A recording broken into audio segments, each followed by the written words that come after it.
Okay, so this says, use an algebraic technique to solve the equations. Don't forget to check your answer. So we have A, B, and then C's on the back, just because along with solving it, we have to check our answers. So I don't know how much space I'm gonna need, but I'm gonna solve all three.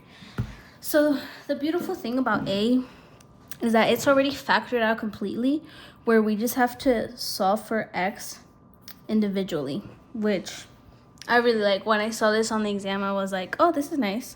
So when X is by itself, X is always going to equal 0. It's just kind of something you have to know off your back pocket, because if we were to take these two away, then X equals 0. So now here, we do X plus 3 equals 0. To isolate X, we must subtract 3. So X equals -3. And here, 2x minus 5 equals 0. Do the inverse. So we get 2x equals 5 divided by 2 divided by 2. X equals 5/2. So now that we've solved it, we have to check our answers. And even if the problem doesn't ask you to check your answers, it's a good practice to check your answer anyways, especially on a final exam or a midterm or a quiz. So the way you check your answers is just by plugging in the value that you found back into the equation. And since we have 3 possible values, we're gonna check our answer 3 times for each one. Or 3 times in total, checking each one once. Okay. So if X equals 0, put 0, 0 plus 3, 2 times 0 minus 5 equals, parentheses, 0. And when you're plugging a value in, I like to add parentheses. So just in case that the value I'm plugging in is negative, like this -3, I don't get my negatives jumbled up and make a mathematical error. So it's just 0, 0 plus 3 is 3, 2 times 0 is 0, 0 minus 5 is -5 equals 0. 0 times 3 is 0, and then 0 times -5 is 0. So I know that that one's correct. Now, time to plug in. I'm going to actually erase B and then rewrite it once I'm done checking, because I'm running out of space. Okay. So now we're gonna plug in -3. So it's -3, -3 plus 3, 2 times -3 minus 5 equals 0. Okay, so it's -3. This is -3 plus 3 is 0. Oh, other way. 2 times -3 is 6 minus 5 equals 0. So anything times 0 is 0. -1 equals 0. And 0 times -1 is 0. So this is also correct. X equals 5/2. Plugging it back in. Start right here. 5/2. 5/2 plus 3. 2. 5/2. Oh, minus 5. Minus 5. Okay. And here, so based on order of operations, multiplication and division take priority over addition and subtraction. So I'm not going to do this first. I'm going to do this first. So this 2 is actually 2/1. And if we do the shortcut of simplifying across, both of these are divisible by 2. So it's just going to be 1, 1. So this can be rewritten as 5 minus 5, which is going to give me 0, right? which means that because now we have a 0 in the equation, whatever this adds up to and then multiplies to times 0 is going to equal 0. So I know that this is correct. This could be, I know it's not going to add up to 1,000, but if it were to multiply and add up to 1,000 times 0, it's going to be 0. So we could just stop there. Now, time for B. B is 9x squared equals 16. And here, when I see this problem, I see that it's a difference of squares. And what I mean by that is that each thing, well, once we move the 16,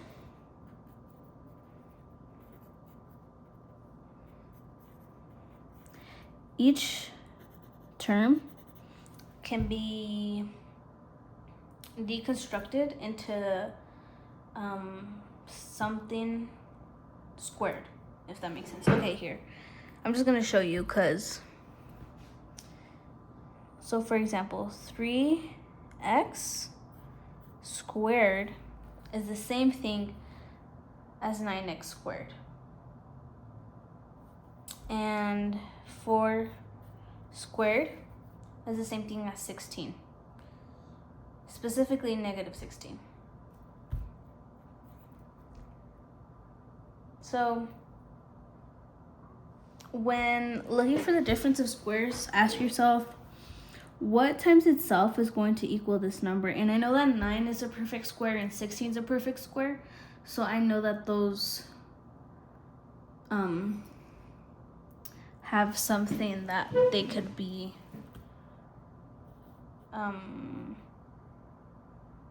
well, they have a divisible that they could be squared by. And when you do difference of squares, you combine these two by having 3x plus 4 and 3x minus 4 equals 0. So then from here, you solve individually. So 3x plus 4 equals 0. 3x minus 4 equals 0. Minus 4 minus 4. 3x equals negative 4 divided by 3. X equals negative 4 over 3. Here you do the same thing. Divided by 3. X equals 4 over 3. So now that we have our x values that we have solved for, now we have to plug it back into the original equation and solve for it. So, let's see. Okay. Negative 4 over 3 squared equals 16. I'm gonna do this right here. Negative 4 over 3. Negative 4 over 3. Negative times a negative is gonna give me a positive. So 9 times 16 over 9 equals 16. And based on the shortcut, these are both divisible 1 by 9, so it's going to be 1. So in reality, it's 1 times 16 equals 16, which is true. Now to check the other solution, it will be 9, 4 over 3. And a positive times a positive is going to equal a positive.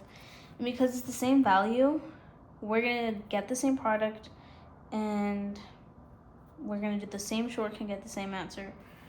And I know this based on just like seeing ahead, but I'm still going to work through it just to show you. 4 over 3 equals 16 over 9. 9 times 1 is 16 over 9 equals 16. Divisible by 9. 1 times 16 is 16. Check. Okay, last one. 5x squared minus 4 equals x. to solve for the equations, everything must be on one side, just to make it easier for ourselves. So I'm going to subtract x by both sides to get 5x squared minus x minus 4 equals 0. And you could be like, hey, aren't you supposed to add the minus x at the end? And yes, that's true, but I like to organize my work by descending order of power, just so it looks cleaner. So it's still the same thing, I just rewrote it differently. And now I'm gonna test and see if I can do my A times C method. So 5 times negative 4 is negative 20, and I have to get negative 1. So the first thing that comes to mind is 5 and 4. I have to get negative 1, so it's going to be negative 5 and 4, because negative 5 times 4 equals negative 20, and negative 5 plus 4 equals negative 1. So I know that this is correct. Negative 5x plus 4x minus 4 equals 0. Just gonna underline. And then factor by grouping. So I could take out a 5x from both sides, actually. So I'm gonna take out a 5x, left with a x minus 1. Take out a 4 plus 4 equals x minus 1. And now I'm going to group these up together. And it's very important to add the plus sign, because if you don't, it's going to look like you're multiplying everything together when in reality you're not. So now here I can just solve for x individually.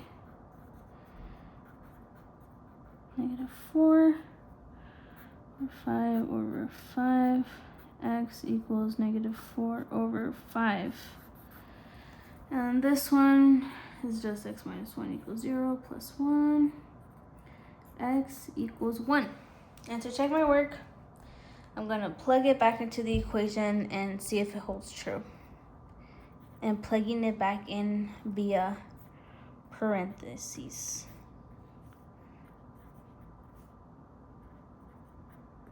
Okay. So, I'm just going to work that on the side right here. Negative 4 over 5. Negative 4 over 5. 4 times 4 is 16. 5 times 5 is 25. So it's 5 over 1 times 16, 25 minus 4 equals, and I can see that 5 and 25 are divisible by 5. So it's going to be 1, 5. 16 over 5 minus 4, and to have common denominators, a shortcut you can do is multiply this denominator by the whole number, which is going to get you 20. 20 over 5 equals 4. So, and this is negative 4 over 5. So that one's correct. Okay, now for this one, squared minus 4 equals 1. 5 minus times 1. Negative minus 4 equals 1. 5 minus 4 equals 1, and that's true. So I know that that's correct, and that's how you solve those type of problems. Thank you.